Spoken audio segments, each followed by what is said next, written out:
Irish folklore is rich in colourful characters, usually green of course, none more famous than the leprechaun. Although it's hard to find anyone who's actually seen one, that hasn't stopped people from believing in them. Now at Dublin's new Leprechaun Museum, they can experience firsthand what it's like to be that small. The leprechaun is a character indigenous to Ireland, and he's been in Ireland for at least 1300 years. He's small of stature, speedy of foot, and a very wily character.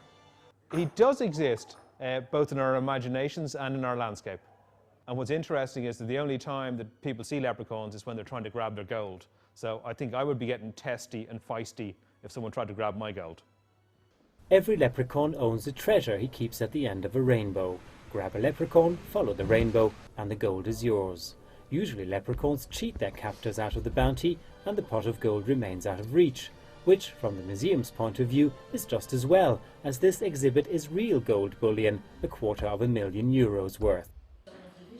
Some say traditional Irish storytelling is fading with time and the decline of rural culture. Part of the museum's mission is to remind visitors of the wealth of local mythology. Fairy culture was something that Irish people long ago were very afraid of and really believed in. They knew that there were certain sites around Ireland that had these spiritual powers, and they didn't understand them, so they didn't understand them fully, so they developed these stories around them. These young visitors haven't met any leprechauns firsthand, but they have a pretty good idea of who they are. They live at the end of the rainbow with a crock of gold. And they do wee jigs. They're like playing tricks and all. They are quite like us, but they're smaller. They are very mischievous and quite funny little creatures. I think they exist.